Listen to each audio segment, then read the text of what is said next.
እንኳን ለቅዱሳን አባቶቻችን አባ ቡሌ ገዳማዊ፣ አባ ያዕቆብ መስተጋድልና ቅዱስ ኤፍሬም ሶርያዊ ዓመታዊ በዓል በሰላም አደረሳችሁ።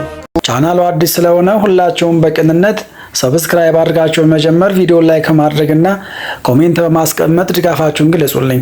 የካቲት 3 በዚች ቀን በብዙ ኃጢአትና መከራ የተፈተነ ወደ በረሃ ወጥቶ በምናኔ ጸንቶ በጾምና በጸሎት ተግቶ ዘመናትን በቅድስና አሳልፎ ሰይጣንን ያሳፈረ፣ ነገር ግን ጠላት ሰይጣን ባልጠረጠረውና ባላሰበው መንገድ መጥቶ መከራ ውስጥ የከተተው የአንድ የአገረ ገዥ ልጅ ታማ እንዲፈውስለት አመጧት።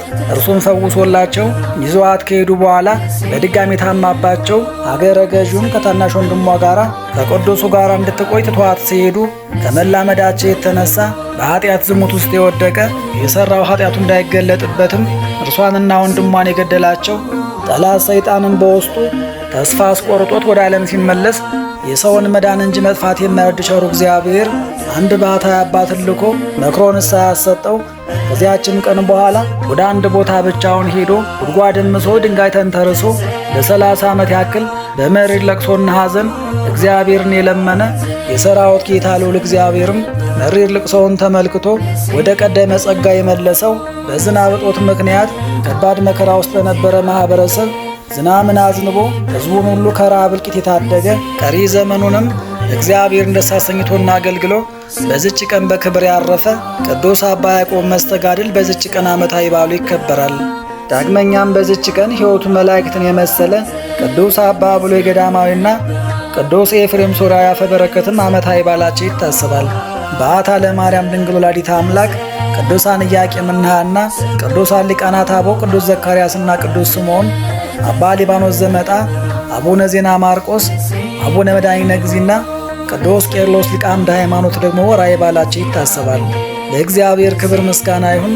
እኛም ቅዱሳኑን አክብረን በስማቸው ምግባር ትሩፋት ፈጽመን በረከታቸው እንድንሳተፍ አምላከ ቅዱሳን ይርዳን። ስንክሳር ዘወርኃ የካቲት 3 አንድ አምላክ በሆነ በአብ በወልድ በመንፈስ ቅዱስ ስም የካቲት 3 በዚች ቀን ተጋዳይ የሆነ መነኮስ አባ ያዕቆብ አረፈ። ይህም ቅዱስ ከታናሽነቱ ጀምሮ ይህን ዓለም ትቶ መነኮሰና በአንዲት ዋሻ ውስጥ የሚኖር ሆነ።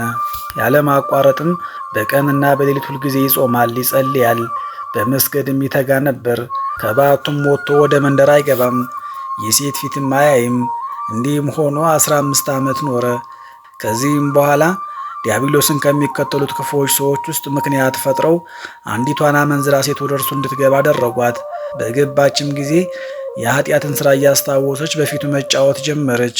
ቅዱስ ያዕቆብም ገሰጻት። በገሃነመ እሳትም ዘላለም ሲቃጠሉ መኖርን አሳሰባት። ደንግጣም ንስሐ ገባች፣ እግዚአብሔርን የምታገለግል ሆነች። ሰይጣንም መፈታተኑን አልተውም። ከሀገር ታላላቆቹም በአንዱ ሰው በሴት ላይ አደረ። የሚጥላትና የሚያንከባልላት ሆነ። ወደ አባ ያዕቆብም ይወስዳት ዘንድ እርሱም ሊያድናት እንደሚችል አሳሰበው። አባቷም ወደ አባ ያዕቆብ አደረሳትና በላይዋ ይጸልይ ዘንድ ለመነው። እርሱም በላያ ሲጸልይ ዳነች። አባቷም ያ ሰይጣን እንዳይመለስባት ብሎ ከታናሽ ብላቴና ወንድሟ ጋር ከአባ ያዕቆብ ዘንድ ተዋት። ከዚህም በኋላ ከእርሷ ጋር በኃጢአት እስከ ጣለው ድረስ እርሷን በማሳሰብ በዝሙት ጦር ሰይጣን ተዋጋው። በኃጢአትም በወደቀ ጊዜ ስለ እርሷ እንዳይገሉት ፈርቶ ኃጢአቱ እንዳይገለጥ ከወንድሟ ጋር ገደላት።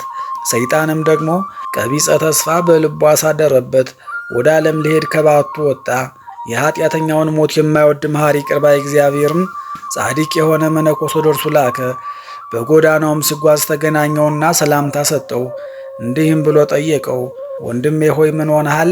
አዝነህ ተክዘሃለሁና የደረሰብህስ ምንድን ነው አለው። እርሱም የሆነውን ሁሉ ከዚያች ብላቴና ጋር በኃጢአት እንደወደቀና ከወንድሟ ጋር እንደገደላት ነገረው። ያ ጻድቅ መነኮስም አትፍራ፣ ተስፋም አትቁረጥ፣ እግዚአብሔር መሐሪ ይቅር ባይ ምሕረቱ የበዛ ነውና አለው። ከዚህም በኋላ የጾም የጸሎት የስግደት ቀኑን እንዲይዝ አዘዘው። እርሱም ተመልሶ በአንድ ፍሩክታ ውስጥ ገባ። በውስጡም ራሱን እስረኛ አደረገ። በታላቅ ድካምና በብዙ ችግርም ላይ ታገሰ። በመጾም በመጸለይ አብዝቶ በመስገድም ሁልጊዜ ይተጋል። ከምድር የሚበቅል ስርንም የሚመገብ ሆነ። አብዝቶ እያዘነ እግዚአብሔር ይቀበለኝ ይሆን? ብዙ በደሌን ሲተውልኝ ይሆን ይላል። እንዲህም በመጸጸት እየተጋደለ 30 ዓመት ኖረ። እግዚአብሔርም ንስሐው እንደተቀበለለት ሊገልጥ ወዶ በሀገር ውስጥ ራብን አመጣ። ለዚያች ሀገር ኤጲስቆጶስም በፍሩክታ ውስጥ ከሚኖር ከመነኮስ ያዕቆብ ጸሎት በቀር ይህ ራብ አያልፍም አለው። በዚያንም ጊዜ ኤጲስቆጶሱ ከእርሱ ጋር ካህናቱንና የዚያችን አገር ሰዎች ይዞ ተነሳ። ወደ ቅዱስ ያዕቆብም ደርሰው ስለ እርሳቸው ይጸልይ ዘንድ ለመኑት፣ እግዚአብሔር ይቅር እንዲላቸውና ዝናምንም እንዲያወርድላቸው። አባ ያዕቆብም እኔ እግዚአብሔርን በኃጢአት ያሳዘንኩት ኃጢአተኛና በደለኛ ሰው ነኝ አላቸው። ኤጲስቆጶስም ስለ እርሱ እግዚአብሔር ያለውን ነገረው። ከዚህም በኋላ ወደ ሕዝብ መካከል ወጣ፣ እያለቀሰ ጸለየ፣ እንዲህም አለ። አቤቱ በጌትነት ክብር ፊት የረከሰች አፌን እንዴት እገልጣለሁ? በኃጢአት ብዛት የጠቆረ ፊቴንስ እንዴት ቀና አደርጋለሁ? ነገር ግን እንደ ይቅርታ ገናናነት እንደ ቸርነትን ብዛት ሕዝብህን ይቅር በል፣ አንተ መሐሪና ይቅር ባይ ነህና። በዚያንም ጊዜ ብዙ ዝናም ወረደ። እርሱም ጸሎቱንና ንስሐውን እግዚአብሔር እንደተቀበለው ኃጢአቱንም እንደተወለ ታወቀ። አስቀድሞ እንደሚሠራው ተግቶ መጸለይና መስገድን አላጓደልም። ነፍሱንም ዳግመኛ በኃጢአት ውስጥ እንዳትወድቅ ተጠበቂ በማለት ይገሥጻት ነበር። ከዚህም በኋላ ዕድሜውን አድርሶ እግዚአብሔርንም አገልግሎ በሰላም አረፈ። ለእግዚአብሔር ምስጋና ይሁን፣ እኛንም በጸሎቱ ይማረን፣ በረከቱም ከእኛ ጋር ትኑር ለዘላለሙ አሜን። በዚህችም ዕለት የባሕታውያን አለቃ ኑሮ የመላእክት ኑሮ የሚመስል ከትሩፋቱም የሃይማኖት ፍሬ የተገኘ የከበረ አባት ብሎ ያረፈ። ቅዱስ አትናቴዎስም ከተሰደደበት በተመለሰ ጊዜ ወደ ቂሳርያ ኤጲስቆጶስ ወደ አባ ባስልዮስ ዘንድ መጥቶ ሁለቱም በአቡቂር ቤተ ክርስቲያን አደሩ። በግብፅ ገዳማት ስለሚኖሩ ቅዱሳን እርስ በርሳቸው ሊነጋገሩ ጀመሩ። አባት ሊቀ ጳጳሳት አትናቴዎስ አባ ጳቁሚስ አለ ብሎ ተናገረ።